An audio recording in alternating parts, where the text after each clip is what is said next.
the UFO phenomena is especially good at that, where individual researchers will think that they are really coming to that ultimate answer through their research, through people that they've been talking to, through, say, like silent contactees who are talking to them, bringing alleged information from these otherworldly beings. And then almost as soon as you are ready, say, to make an announcement, I've discovered it all, I've cracked the secret, the phenomena then goes and shifts gears and goes in a completely different direction, leaving you and all of your research out in the cold. It really does seem to be a major part of the game that this phenomena plays with us. And if you look at a lot of these cases, it is like a game, but we're not quite sure what the rules are. If there are any rules, we haven't been given an instruction manual. We're just kind of flailing about while whatever this phenomena is, it dances circles around us. Okay, now turn that around. I also think that there is another phenomena that can actually go and mimic. And this isn't this isn't the mimics from my book Mimics, or it could be to a certain extent, that can mimic these things and give them then that paranormal aspect that is reported a lot of times. Because you have people who report what seems to be obviously physical cryptid creatures. They run around, leave footprints, leave scat, break down trees and stuff. And then you have the other reports where they'll see a Bigfoot that will suddenly start glowing, disappear, reappear someplace else, and do all kinds of paranormal tricks. Now then, are we dealing then with the same type of species that not only can be physical but have these amazing paranormal powers?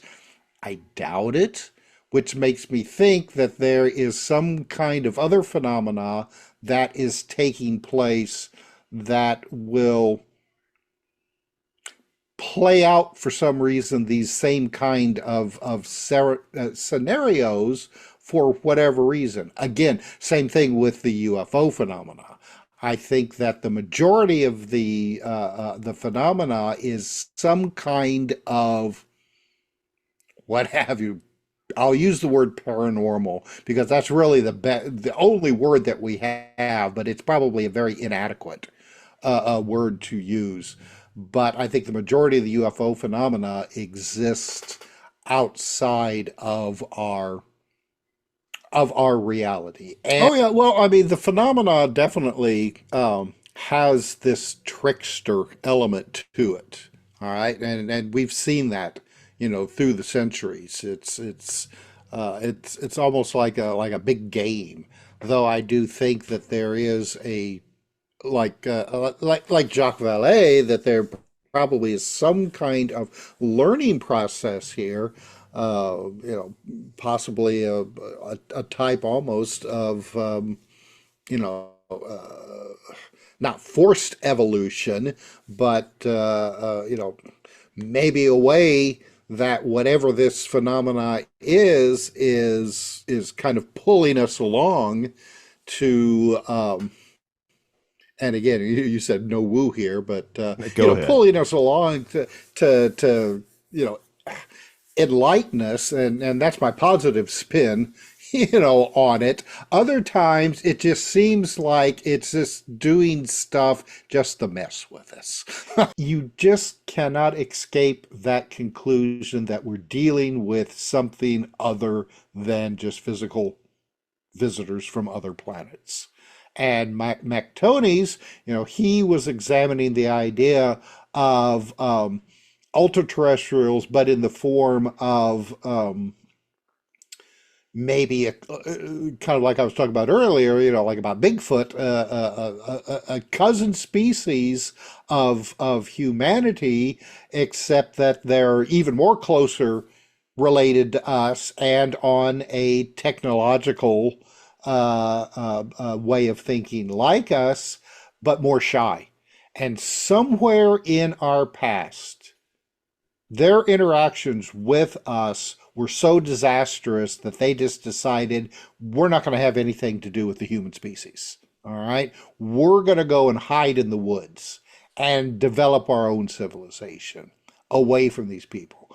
Now, of course, as time went by and our species, started to overrun the planet, they were forced to go deeper into the woods, up in the mountains, eventually, as MacTony's thinks, underground, and maybe eventually even under the sea. You know, uh, so Tony's MacTony's idea is that we have another civilization on this planet that has remained hidden from us, slightly technologically superior to us, not by much, and have, say, like aircraft that we see as UFOs that probably aren't anti-gravity or anything like that, but just a technology that's just a little bit more advanced than ours, uh, enough that they can keep us fooled. All right, Mm-hmm. that when there is interaction between their species and ours, they pass themselves off as usually extraterrestrials if there is a chance encounter. All right, but instead they're a lot closer. They're really our neighbors. Tim Swartz from conspiracyjournal.com. Welcome back, man. How you doing? Hey, thank you for having me back. And I didn't realize that we actually go back that far. Yeah. With doing shows. Wow. Well, you don't really get to see people, Oh, then a lot of stuff was just audio. I was actually on, it was blogtalkradio.com. mm-hmm. Yeah. Which is now gone. Yeah. And I did not get to keep a lot of my shows, man. I had probably 70, I don't know, 70, 75, and only kept maybe 20. Because stupid me, I didn't get to, I don't know, young, dumb, didn't download them all. Yeah. And I tried to email them, man, and because I don't remember my password. I don't even have that same email. I'm like, I know we need your once they're out, they're gone. Yeah, I'm like, that is, Tim, that's one of my biggest, like, I don't know if it's my biggest regret, but I will say is definitely the top 10 biggest regrets of all time. Because a lot of those people are no longer here. Yes, I saved a few. Jesse Marcel Jr. I didn't get to save yours. The many other greats. Lloyd Pye, I didn't get to save his. Oh my God. I saved Jesse Marcel Jr., but I didn't get to save Lloyd Pye. I don't know, I can't even think right now. But yeah, it's just so many people that, brilliant minds that are no longer here with us, Oh, I did get to save John Anthony West.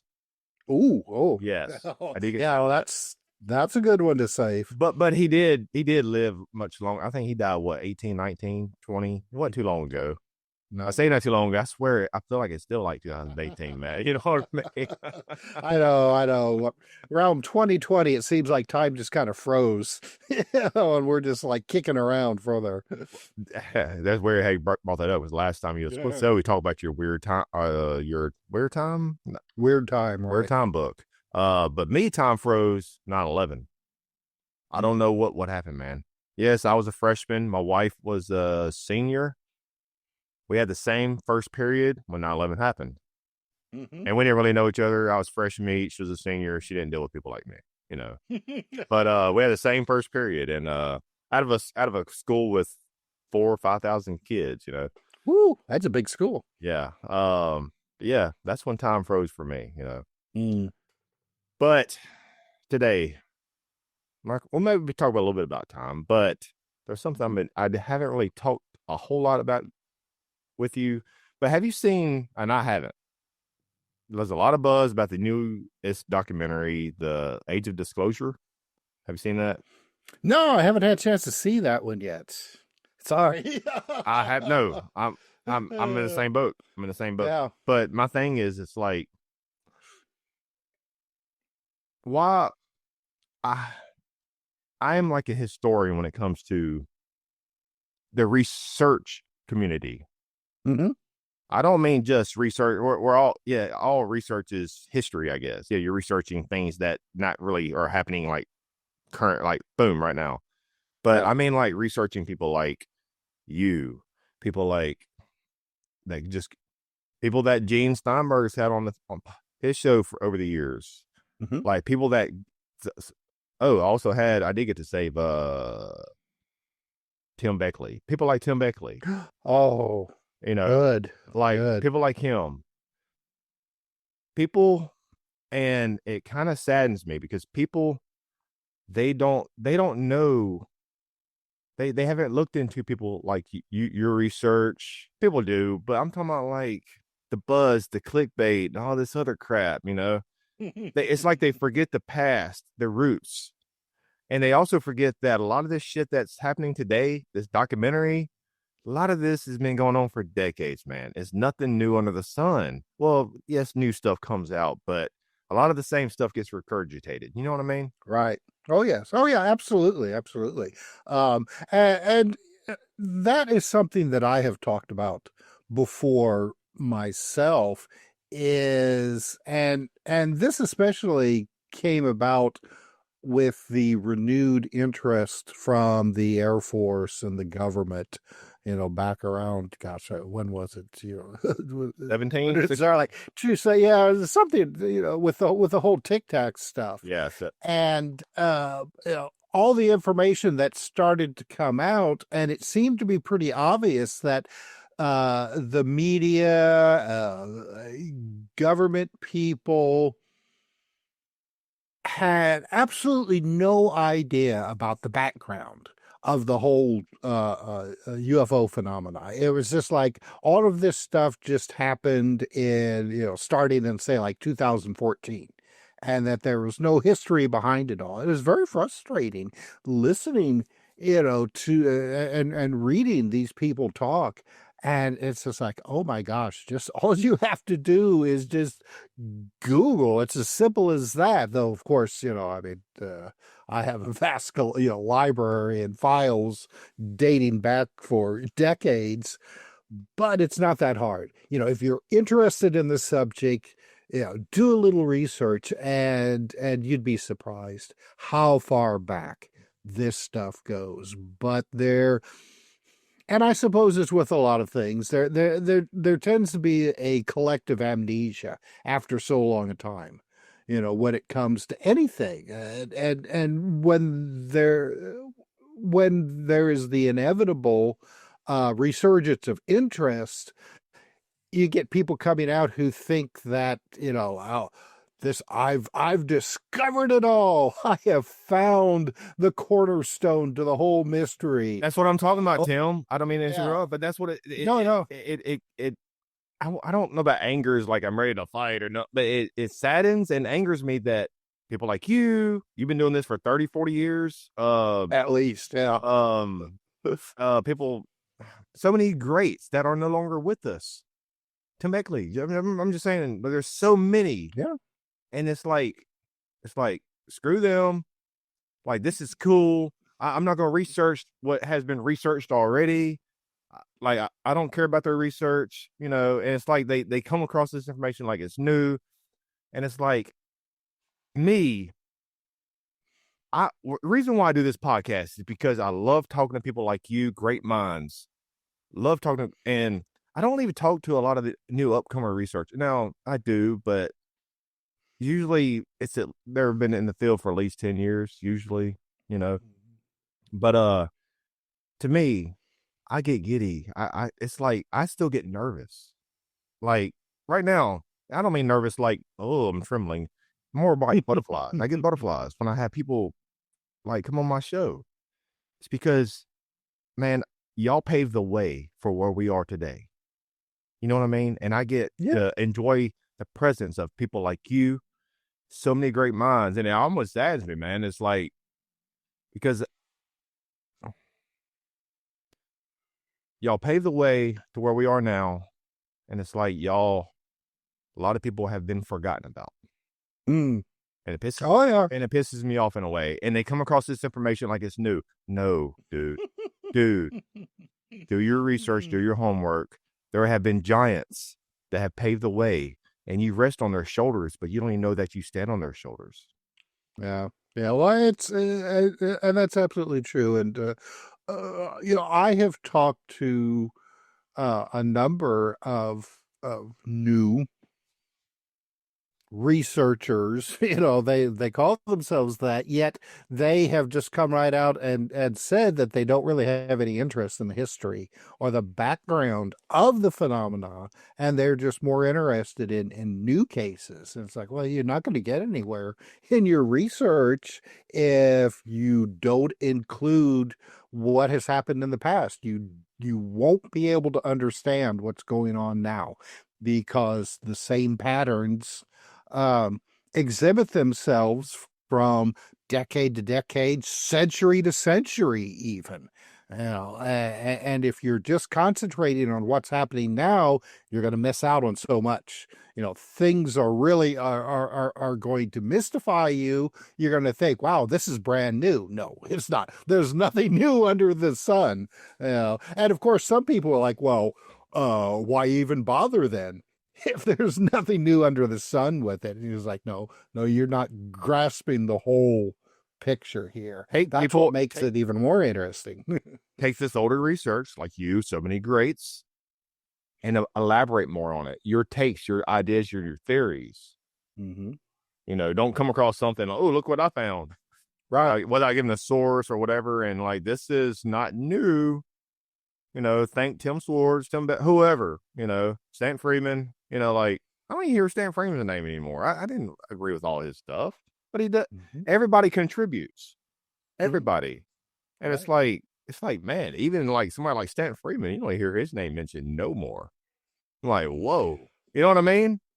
Yeah. Like, Well, see, it's unfortunate, but after somebody passes away, it really doesn't take long in this field, or maybe even in other disciplines as well, that their name becomes forgotten.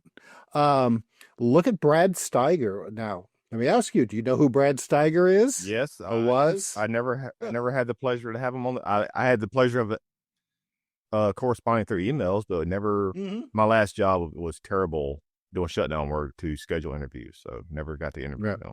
Yeah, And but now I've talked to people who, I'll talk about his name because Brett Steiger, like John Keel, was a big influence on the way I conducted my own research and investigations over the years.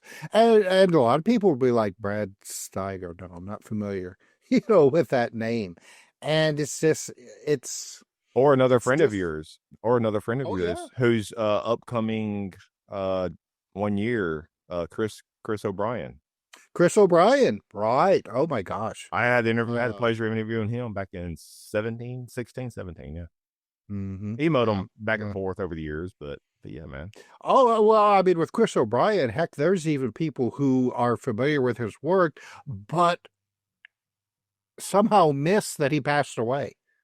That he's gone now. So, and you would think now, if this was pre-internet days, I could somewhat expect that because, information traveled a lot slower. You got your books from bookstores and libraries, you communicated by phone and letter. So, somebody passes away, that information doesn't get around as quickly. And so are you saying it's just they're more just lazy research now? I think so. Yeah, I think so. And there's always been lazy researchers. Heck, admit it. I mean, even in pre-internet, it is very easy to like do research and do work that would have been along the same track as other researchers, but not even realize that you are following that track. You'd never run across that researcher before. But now, with the internet, it's a lot more difficult not to get a hold of information. I mean, I'm constantly running across stuff, from just my daily activity. So it really does surprise me when you have people who, who don't remember uh, those who got us where we are today. And I don't even really Google a whole lot of new research. Yes, Mhm. I follow stuff, right? Yes, I see stuff, you know. I follow news. I try to stay updated, but I do a lot of my digging in old stuff, man.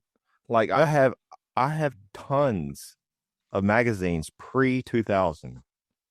UFO Universal or whatever Universal whatever It was, yeah, UFO Universe. That was Universe. Buckley's. I got thing. Yeah. That Fate. I have all of 1977 and 1976. Fate. I think. Man, I got tons. They're just laying around everywhere, and that's my internet. You know what I mean? Oh yeah, you know, yeah. but back to that document. But I respect the hell out of you, Tim. You and some of Oh, the well, thank others, you. and I mean it. I'm dead serious. We need like a revival. I don't mean like a Christian revival. We need like a revival in research, and we need to understand that greats have paved the way where we are today, and respect those who are no longer here, and respect the ones that are still here that did help pave the way where we are today. But so I said this with that new documentary. I haven't seen it. Mhm. I don't know when I'll say. I probably will watch it. But I said this on X, and X is so toxic, man. But disclosure will not come from a documentary. Real disclosure will not have to wait for a film to be released. It will take place when people least expect it, and will be so earth-shattering that it will sweep across the world almost instantaneously. It will be like a shockwave of news and reports, just like the day of 9/11. Yep. Everybody's thinking that this documentary is like, man, this is it. This is it. Because it does have high officials in it. But I don't know. And that's just it. I mean, a lot of the information that probably will be coming out um, in this documentary, uh, if it is coming from sources that you've never heard from before, then yeah, that's new information. But actually, the information that's coming out has come out before. Yeah. The details may be different, but this kind of information has you've seen it before, and don't. And I always tell people this because I hate the word disclosure Yeah. because it's not going to happen that way. All right. Yeah, there's never going to be, at least I don't think so. And I would be surprised, but you're never going to see the president or anybody else go in front of the cameras and say that we have been communicating with extraterrestrials or interdimensionals or what have you, and here they are, that sort of thing. That is not going to happen. And don't don't look to the government, don't look to politicians or anybody else to get this information released, because right now, all these congressional hearings and things like that, it's just kind of more of the same that has happened, in the past. People get interested, they talk about it. Information will leak. So, quite a bit of it will be spurious, and then things will die down, and there won't be as much interest, and you'll go for about a decade or so, and then there'll be a new resurgence of interest. I've seen it happen time and time again, so you'll have to forgive me if I'm a little cynical about expecting any real progress to happen right now with all these various programs and hearings that are taking place. I've always said that if there was going to be any kind of disclosure, it will happen from the other side and not from us. All right. It'll happen if whatever this phenomena is decides itself to make itself public. Do you think we're more or less devolving instead of evolving. As I don't mean as the human race, well that too, I guess, but but as when it comes in regards to this research. No, I don't think we're de-evolving. I think we're just kind of spinning in place. All That's right. yeah, good point. Yeah, and without any real progress. Now I think there has been some progress in the fact that people now are a lot more willing to accept the idea that the UFO phenomena is an actual thing and not just a bunch of crazy people or hoaxers, had been uh, that stereotype been perpetuated for Yeah, for years and years and years. And I think now people are a lot more willing to accept this idea, which may be part. I shouldn't even say this because I don't believe it myself, but there's always been the theory that disclosure won't come like immediately. It's like a slow progress that's been taking place, over the decades. And it's a nice idea, but I still don't believe that the government or the military has that much more information on the phenomena than the rest of us does, which isn't much. I think where we are today is kind of like that of you see it in movies and television shows, and it's almost like the community research community. I don't mean just like the paranormal, but any alternative research. Like I guess you could even say conspiracies, ancient mysteries, but it's almost like we are because a lot, especially when it comes to the paranormal, for sure, and I guess conspiracies. A lot of the great thinkers we've talked about are no longer here, and it's like we're missing the father figure. It's like, Dad, like, what do we do now? You Mm-hmm. know what I mean? Like, Right. where do we go from here? And it's almost like we miss, and we need that guidance. But we still have great people like yourself and people. But it's like on the flip side of the coin, it's now since podcast is so cool. I was doing it, and you are too. I was doing it before it was cool. Now it's so cool. People glamour. I know people will probably get tired of me saying this, but people glamour to like Joe Rogan and Danny Jones and like all these people that had the money to fly these people in and had these nice multi-$1,000 or $1 million sets, and they're like, what? That's the truth because it looks professional, and like they're the all encompassing knowledge of everything, you know. And like, no, man, like go to the Paracast, you have some great or whatever, But you said something a while ago to move forward a little bit. What did you say? Whatever this phenomena is, you're saying something. Whatever this phenomena is, you know what I think this phenomena is? Mm-hmm. It's much in regards to your research, I guess. Then we can expand on from there. It's more related to your books, The Mimics. Mm-hmm. That's what I think. Whatever this phenomena is, has been here for thousands of years, hiding behind different masks, jinns, fairies, goblins, balls of light. I'm not saying maybe all, but maybe a good chunk. And how do we even know the grays are the grays? What if that's just how they manifested themselves to us because of pop culture, whatever, or Aleister Crowley and Lamb, and it created this archetypal image within our subconscious minds, and we created this thing into the conscious world. We manifested this archetypal image. Who knows?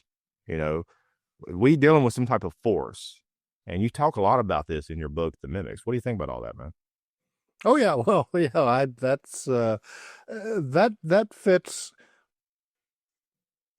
one of my major hypotheses on the phenomena. I tend not to put all of my eggs, so to speak, into one basket.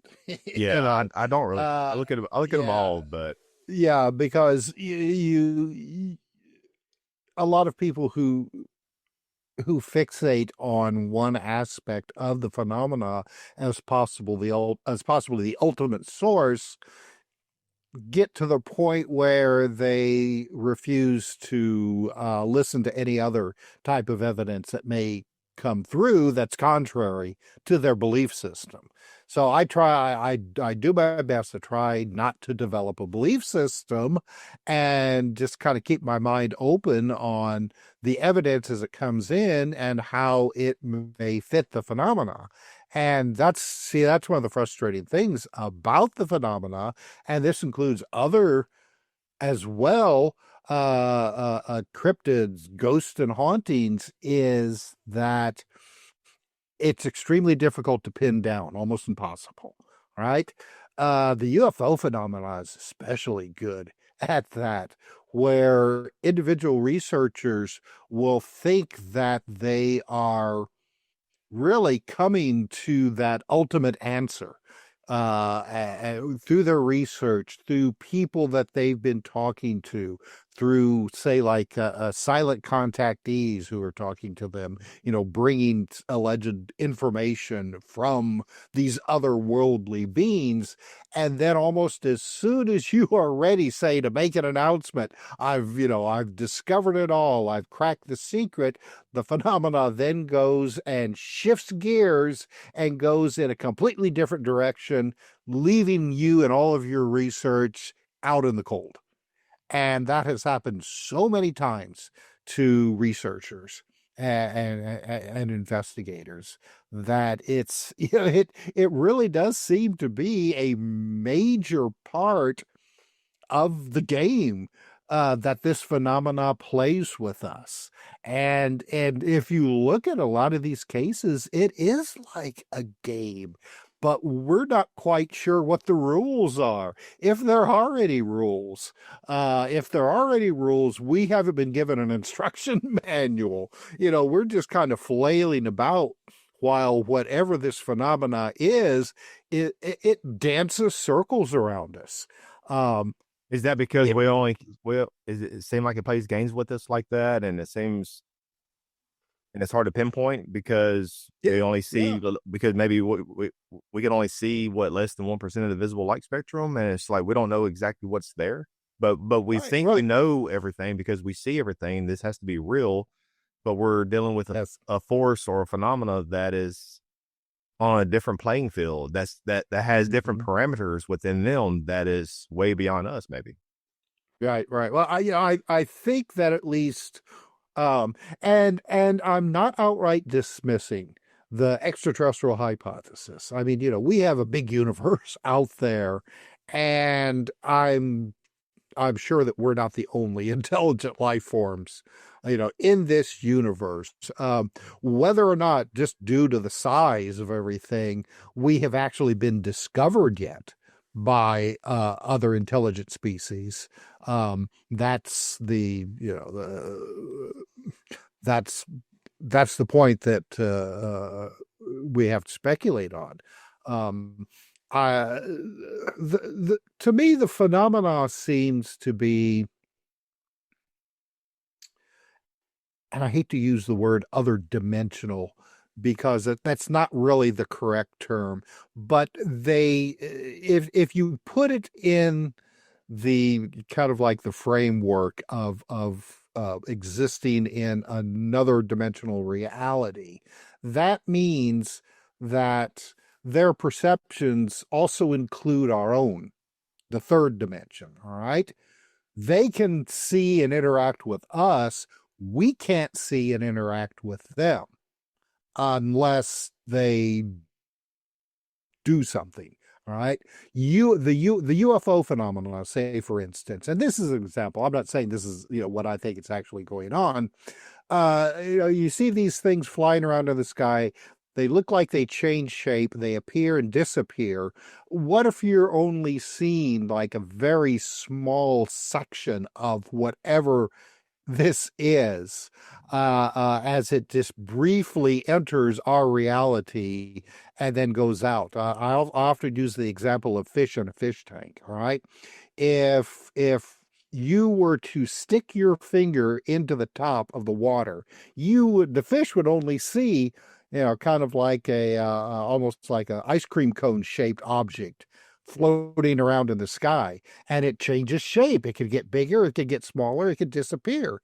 You know, so their perception is of this, this kind of smallish object floating around in their environment. They can't see what's attached to that, which would be me. So is the UFO phenomena somewhat along those lines? You're only seeing a small part of whatever intelligence is going on that is interacting with us, that can interact with us on their whim, but not ours. All right. And then you what you see, I may see completely different. The observer effect or whatever. Right. Right. Absolutely.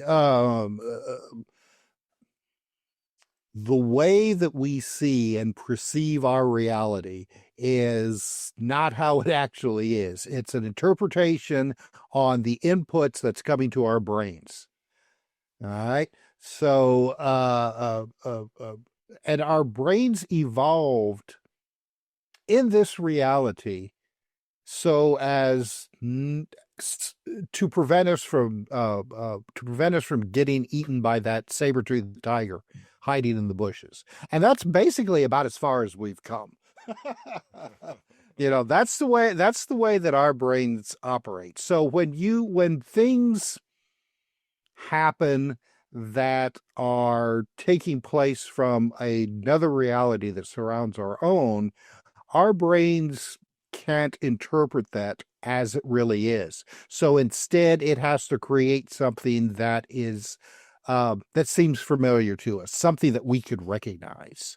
And so I think that has a big part in how we view the phenomena, and is why some people, or a lot of cases where you have multiple witnesses, each person will see something different. Now, a lot of times they'll see the same thing, but there are just as many cases where people will see, some people will see, like tall beans coming out of a flying saucer, a landed flying saucer. Others in the group will see a green mist or something along those lines. So, which has led a lot of, especially when it comes, like to the government and intelligence groups who are trying to, keep this information squashed. When those kind of reports come through, I think the general consensus is all these people are crazy, or they're on drugs, or they've been drinking.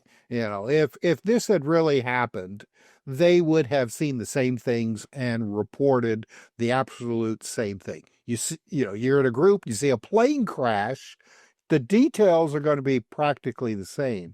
It doesn't work like that, though, with a lot of these UFO, cryptid, or even haunting cases. What do you think? I know you said you don't like to put all your eggs in one basket, and I agree with that. That's the reason why I have a vast array of different individuals that come on this show, because we're all dot connecting, puzzle piece connecting. From UFOs to aliens to ancient mysteries to even some conspiracies, that everything's some way, shape, or form can be intertangled one way, avenue, or whatever, one variable here, there. But what do you think we're dealing with? Is it more, yes, like you said a while ago, also, that, yes, of course there's stuff out there. Of course we aren't the only ones out there, universe. But do you think it's more along with here, maybe earth based? It's almost like, let's say this house or your house is earth, right? Mm-hmm. I think everything in my entire existence is in this room right here, my office. This is my earth in this, but technically earth is the house, right? Mm-hmm. But everything in my existence in this earth, in this reality, is in my office, everything. But there's different playing fields, different parameters. You have different rooms in the house. Mm-hmm. We call them maybe dimensions. Maybe things just come in every now and then because they're on a different playing field.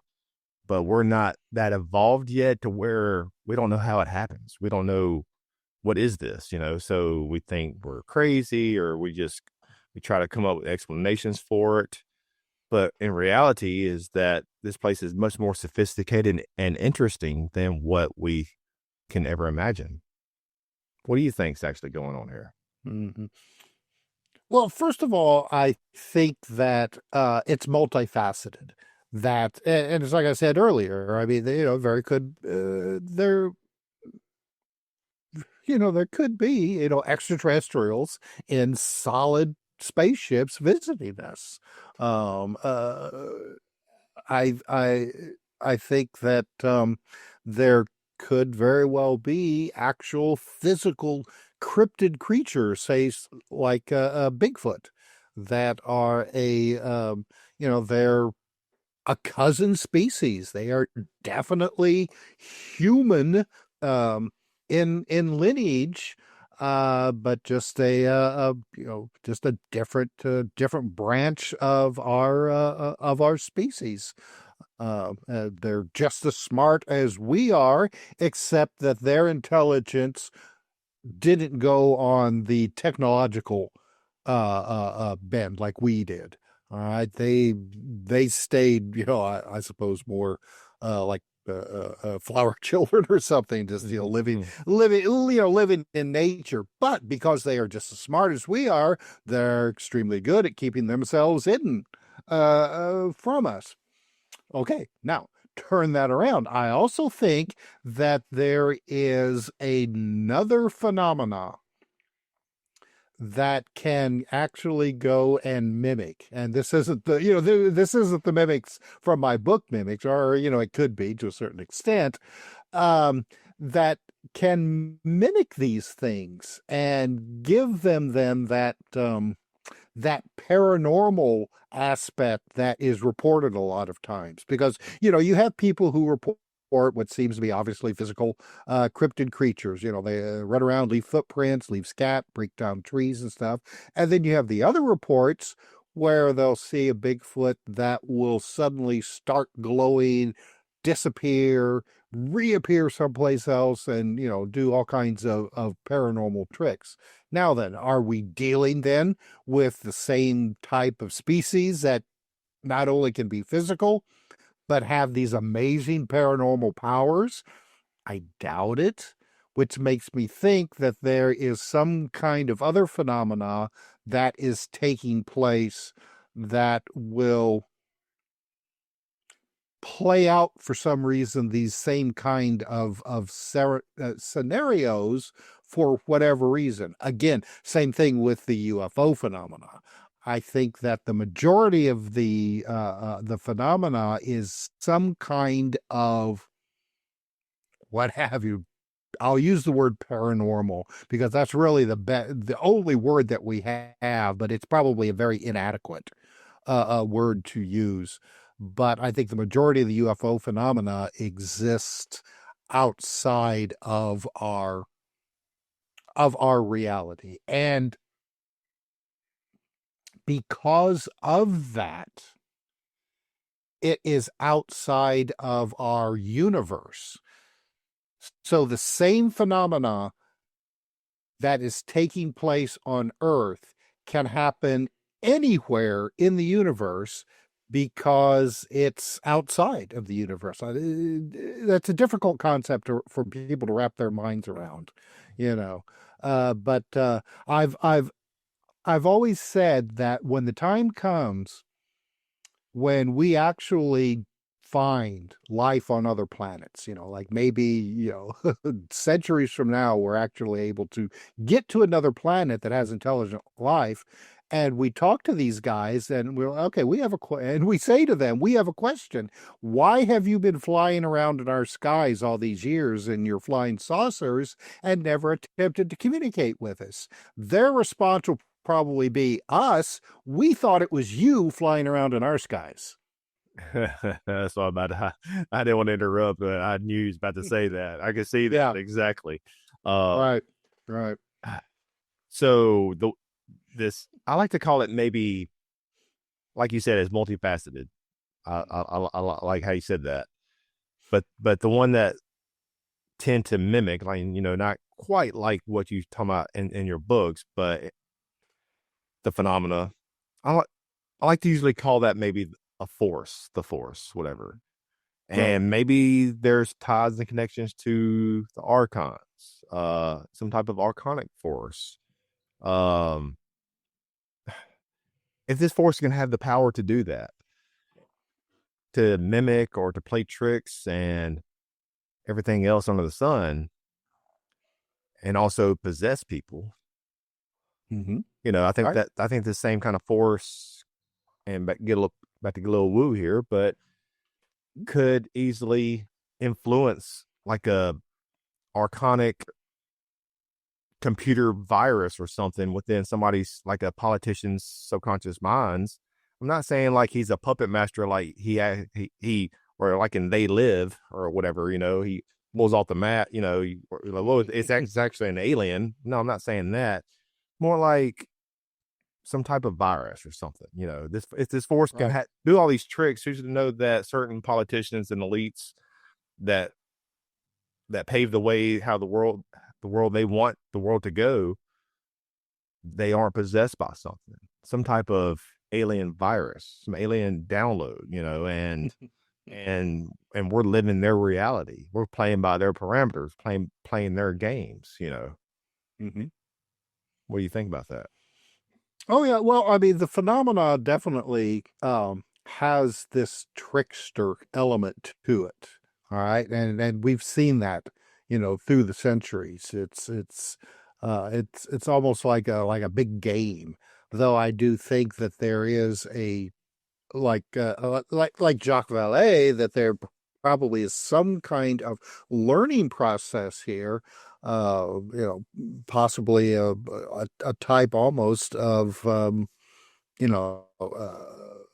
not forced evolution, but maybe a way that whatever this phenomena is kind of pulling us along to and again, you said no woo here, but Go ahead. pulling us along to enlighten us, and that's my positive spin, on it. Other times, it just seems like it's just doing stuff just to mess with us. I have a quote You by talk. Jacques Vallée right here. It's weird how you bring him up, and it's kind of Mhm. on what we're saying. He said, quote, human beings are under the control of a strange force that bends them in absurd ways, forcing them to play a role in a bizarre game of deception. Yep, yep, and it's so true. And I mean, we've seen this as I think as long as we have been on this planet. Um, I would say that probably all, most, if not all, of the major religions have popped up because of whatever this phenomena is having an influence. Was there really a man in a burning bush? Yeah, yeah. You know, I think a lot of the reports that are the stories that you read in these old religious texts probably have some basis in reality at some point. So, I mean, people see mysterious burning things to this day. So, somebody seeing a burning bush and then getting some kind of information download that they perceive as, like this godly voice telling them to, carve out the Ten Commandments in rocks. We're seeing this same kind of stuff happening today. It happens all the time. We just tend to ignore stuff like that now, because it sounds crazy. Um, but it's part of this process. It's part of the game. John Keel looked at it in a very paranoid way. That these were nefarious tricksters from the ultra realities who have no consciousness of their own, but are influenced by combination of ours and maybe an even higher consciousness that is insane.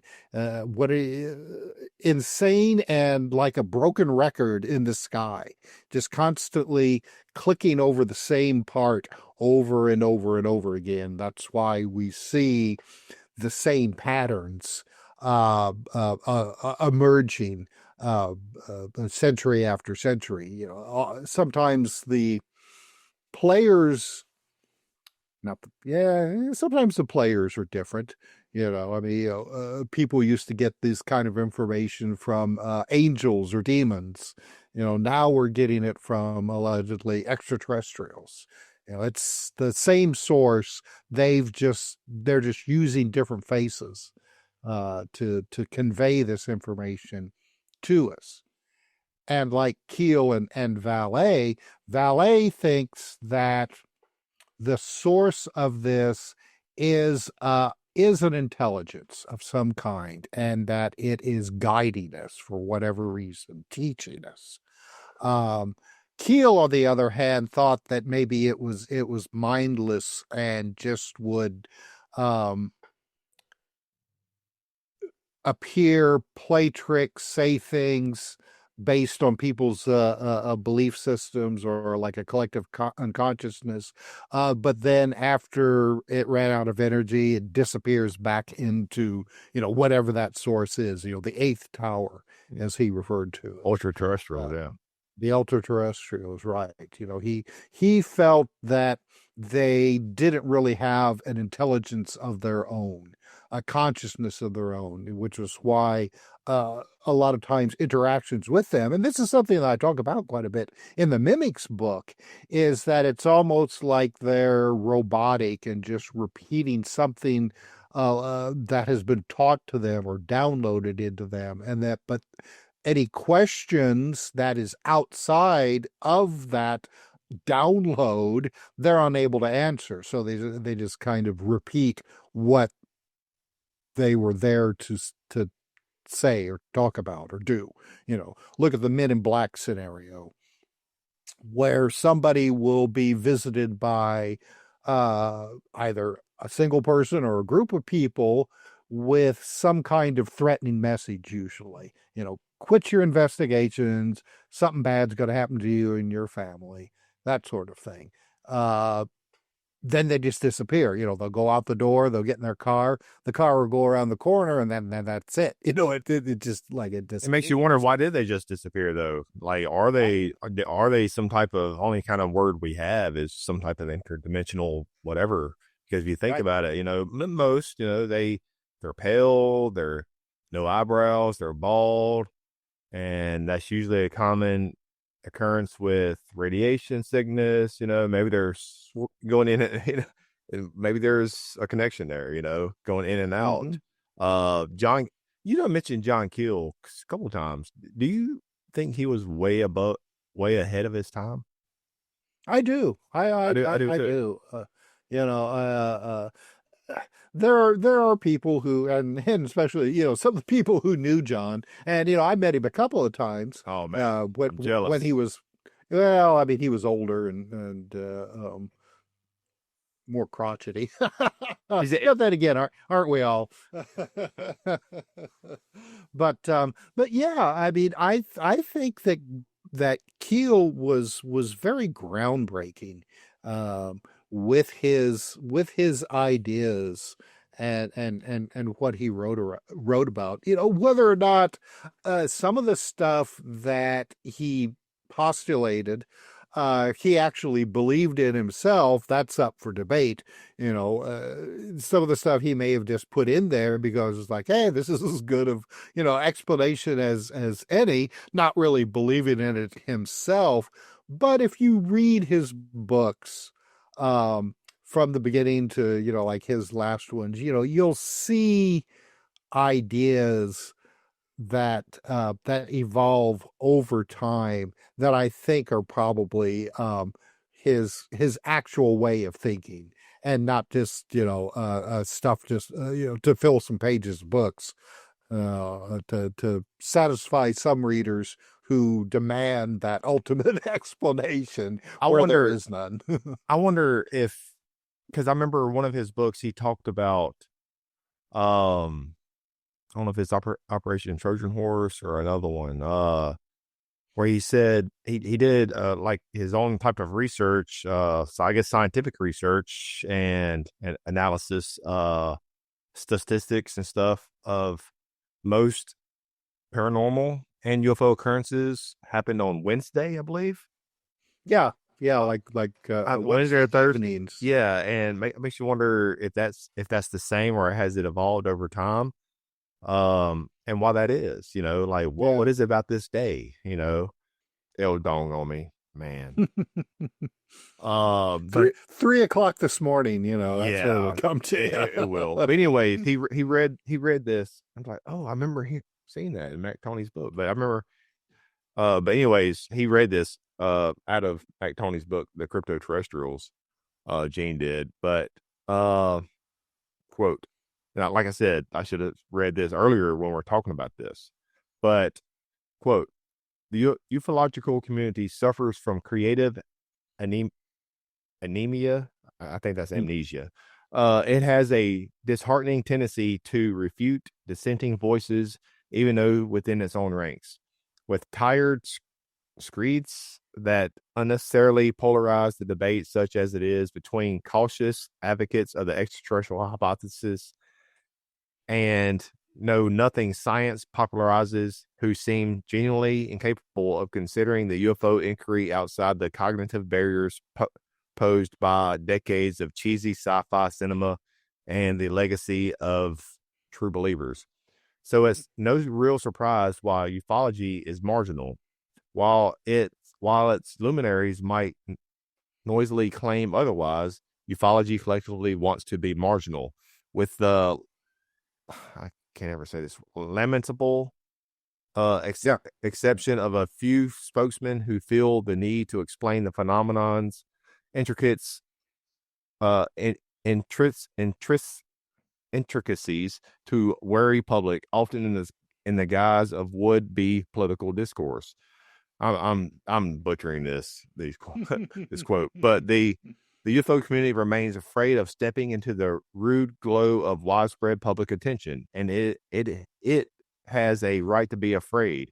Having constructed a theoretical house of straw, many ufological proponents secretly prefer the uh, the tenuous camaraderie of their peers to much more exciting prospect of being taken seriously by science. This isn't to condemn UFO research as anti-scientific. Perhaps the only reason the field remains afloat at all is the pioneering effort of scientists such as James McDonald, J. Allen Hynek, and Jacques Vallée. But the era of genuine hypothesis seems to be nearing by an end. The old guard, inexplicably enamored of the extraterrestrial hypothesis, is now engaged in little more than ideological turf wars. The boons of speculation have been quietly set aside in favor of models that make just enough sense to allow their defenders to issue brittle proclamations with semi-straight faces. Meanwhile, the enigma persists, as always, seemingly just beyond our comprehension, and we have the nerve to wonder why. End quote. I should have put my glasses on for that. They're in the other room. But what do you think about that?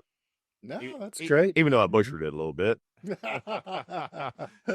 Well, I mean, he brings up a very good point with the whole extraterrestrial hypothesis, which has been right from the very beginning up to today, even that is the foundation, the cornerstone of the UFO phenomena belief system, is that UFOs are extraterrestrial spaceships, solid metal, ceramic, whatever you want to call them, but physical objects from a race or races from other planets that somehow have managed to travel faster than the speed of light to get from there to here. And I mean, right, I mean, heck, I mean, even before the modern UFO era, which came about in 1947 with Kenneth Arnold seeing the skipping shoe heel shaped objects over the state of Washington, almost right from the very beginning, it was hypothesized that these were extraterrestrial spaceships. Now, there was a little concern near at the very beginning that they could possibly have been um, secret Nazi weapons, aircraft that the Soviet Union had gotten hold of, because we knew that we had gotten hold of a bunch of Nazi secret weapons ourselves. So, I mean, that was a current that ran for quite a while in the late 40s, that UFOs, could be coming from the Soviet Union. But that was quickly displaced just because of the aerodynamics that were being exhibited by these things. So then naturally, the idea started to gain popularity that we were dealing with visitors from other planets.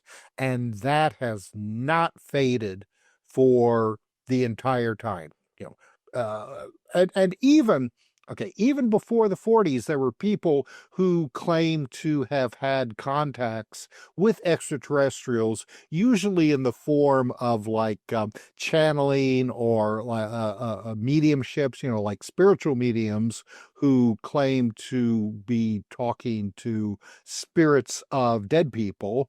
Every once in a while, they'll get an extraterrestrial coming through, saying that, oh, yeah, I'm Orthon from the planet Mars, and I've got, all this new age wisdom that I'm going to download in a giant book form of information. So the whole idea that UFOs are a physical phenomena of spaceships from other planets is still so predominant today. All right. The interest in the subject has come about in a large part due to reality television. Now, I grew up on shows like Sightings and In Search of, and, but those were few and far between. Over the last 10 plus years, there has been all kinds of reality shows about UFOs, some good, some not so good, others terrible. Mm-hmm. But that has brought information out there to the public, and there's a lot more interest now than there ever has been in the past. But it's still centered on the extraterrestrial hypothesis. And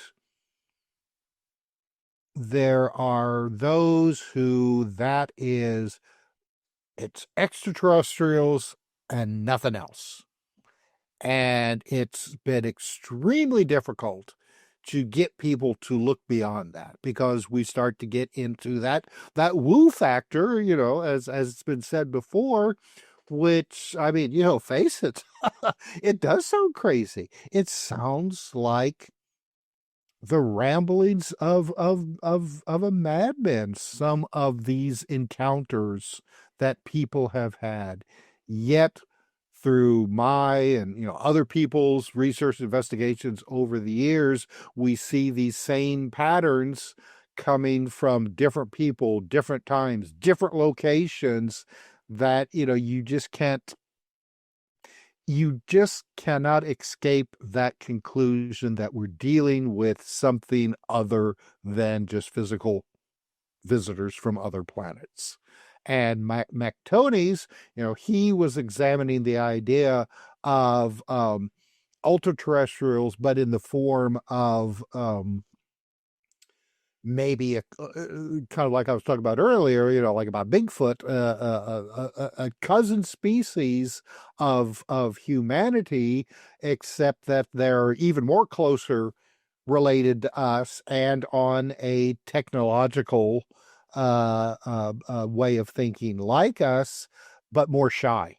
And somewhere in our past, their interactions with us were so disastrous that they just decided we're not going to have anything to do with the human species. All right. We're going to go and hide in the woods and develop our own civilization away from these people. Now, of course, as time went by and our species, started to overrun the planet, they were forced to go deeper into the woods, up in the mountains, eventually, as Mactones thinks, underground, and maybe eventually even under the sea. You know, uh, so so Mactone's idea is that we have another civilization on this planet that has remained hidden from us, slightly technologically superior to us, not by much, and have, say, like aircraft that we see as UFOs that probably aren't anti-gravity or anything like that, but just a technology that's just a little bit more advanced than ours, enough that they can keep us fooled. All right. Mm-hmm. That when there is interaction between their species and ours, they pass themselves off as usually extraterrestrials if there is a chance encounter. All right. But instead, they're a lot closer. They're really our neighbors. that sort of thing. That was what Tony's was postulating in his book, and it's a great idea, and I think that it really does. I think it really does have some basis in reality, and that people really do need to take a closer look at this idea. Because, like I said, the phenomena is multifaceted. So I don't think it's outside the realm of possibilities that, like I said earlier, that, there could be actual extraterrestrials. And I think that there could actually be other human species living with us on this planet that have kept themselves hidden from us. What did John Keel, other than just ultra-terrestrials, he also talked about, what was the other word that he used? Oh man, I've been trying to find the word, and it's no big deal. It's killing me. Mm-hmm. Mm. What more earthly based? You know what I'm talking about? Earthly based. Damn, it's driving me crazy. I can't come up what word he used. But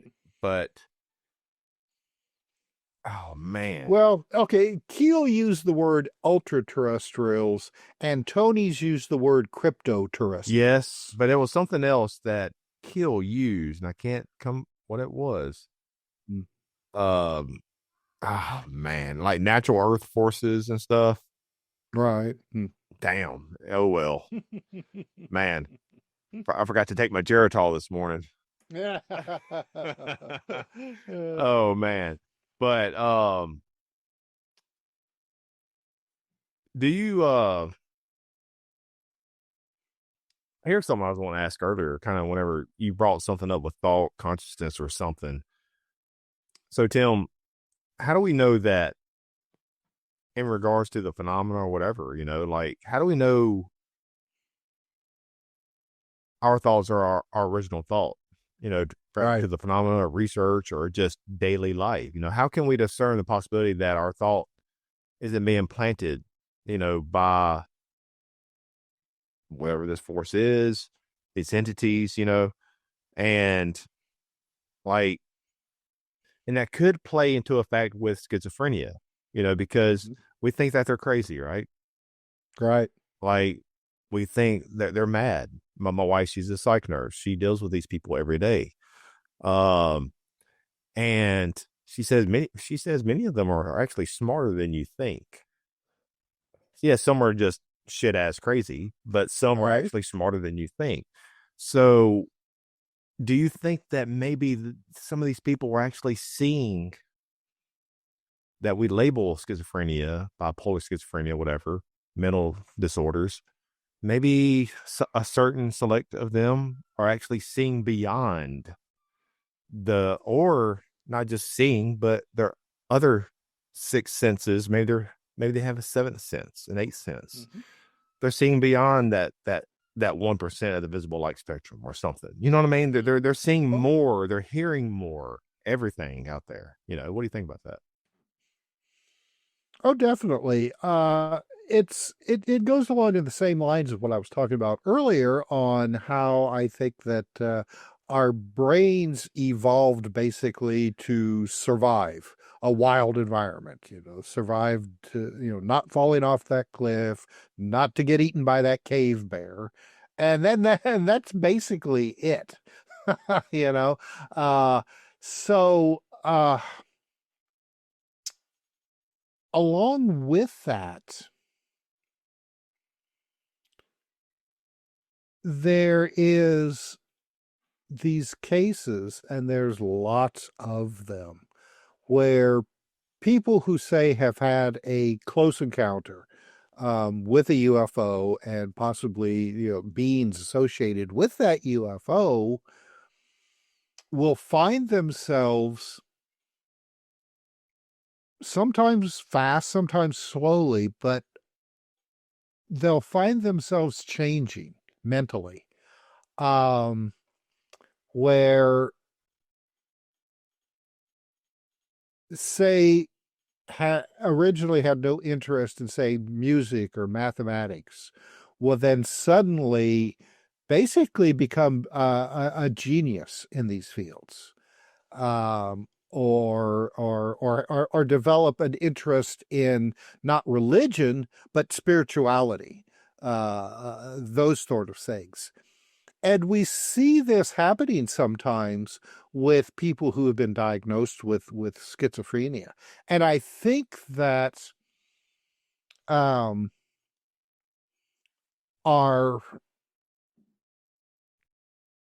whatever this phenomena is, it is able to interact with us on a scale that we would call like mental telepathy or whatever.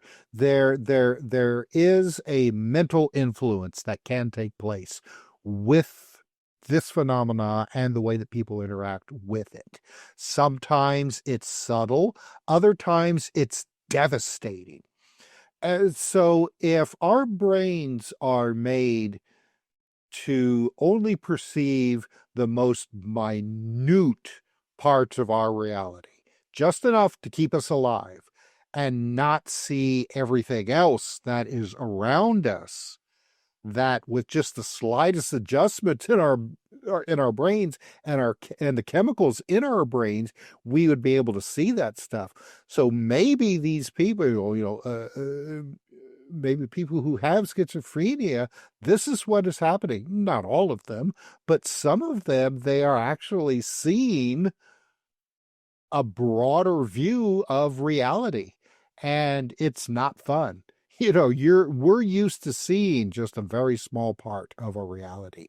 And if suddenly you start seeing more things, you start hearing things that you hadn't heard before, well, naturally, the doctors are like, oh, wow, this guy's mentally sick. Let's give him a bunch of medication.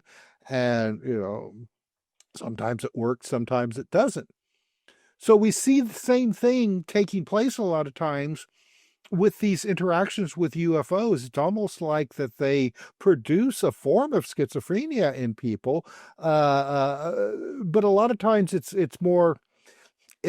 beneficial in that it opens their minds up to a love of science or mathematics or music or something like that. As well, it can also cause them to become estranged from their family. I see that a lot. It's because So I guess one last question, I guess.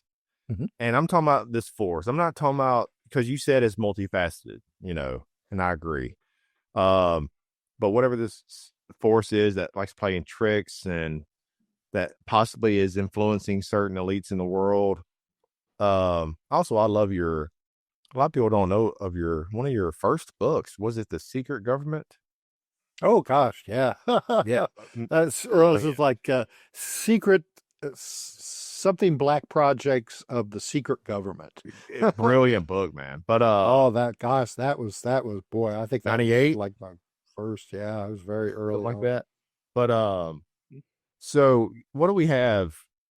And maybe we can elaborate more on AI and things like that in the future. But so you know, something is pushing. I know, yes, we're creating these technologies. I get it. But I wrote it. I've said this before on a couple other podcasts. But I'm saying, but what if the non-humans, these entities, NHIs, non-human intelligences, or whatever, certain faceted, because there's multi levels to this, are working along certain leads or certain thinkers, in the world, like whatever. Because there's a lot more going on in here than people believe. I do Hmm. think that you know that they're able to hack into here somehow, But what if they're working alongside certain thinkers, brilliant minds, politicians, elites, in the government and other non-government organizations, corporations, and maybe they are working with them physically? I, I don't think so. Or somehow these entities are able to tap into one's subconscious thoughts via like some type of alien download or virus to help push, which is what I think, to help push the world towards this AI transhuman type society. But Hmm. you may ask why, why would they do that? What would be the reason for this push towards this technological and technocratic utopian type world? Maybe one variable on the agenda bingo card is to have the vast amount of the population plugged into AI, like in similar ways to that of the Matrix. We already have Elon Musk Neuralink and other brain chips that are becoming more easily available and a reality instead of just science fiction. That's something that Arthur C. Clarke would write about back in the day. We also have a huge amount of younger generation that is being groomed into thinking that the emerging AI technologies are cool and are led to believe that this is their future, no matter if they want it or not. And virtual reality games are more popular than ever.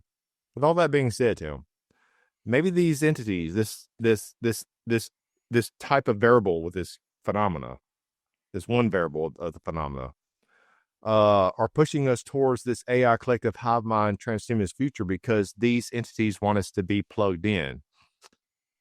If we are plugged in, it opens the doors for humans to be maybe more hackable. Why would these entities want us to be more hackable? Uh, Maybe because with these emerging AI technologies, it'll be easier for them to, I don't know, hack us somehow. I don't know. But it's almost like if they're able to hack us, it's like a self-driving car. Um,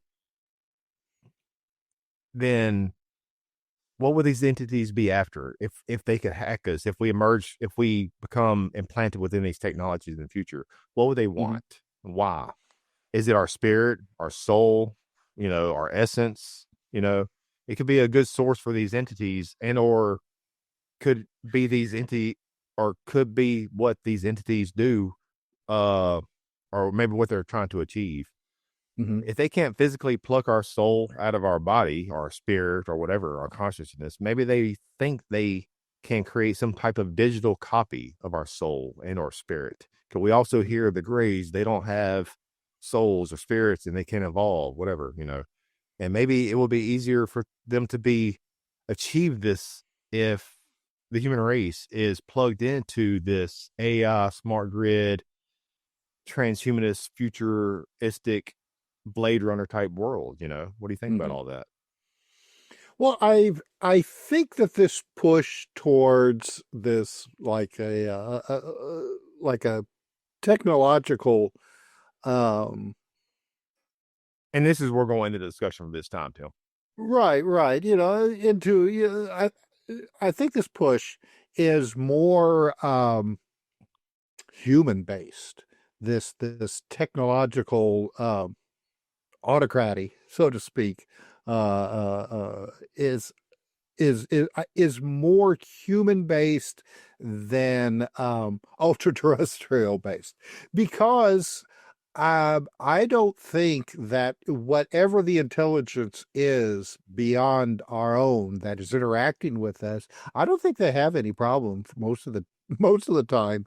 Um, Being able to hack us and to interact with us on a mental level. I think that's very easily done. Some people obviously are more easy than others.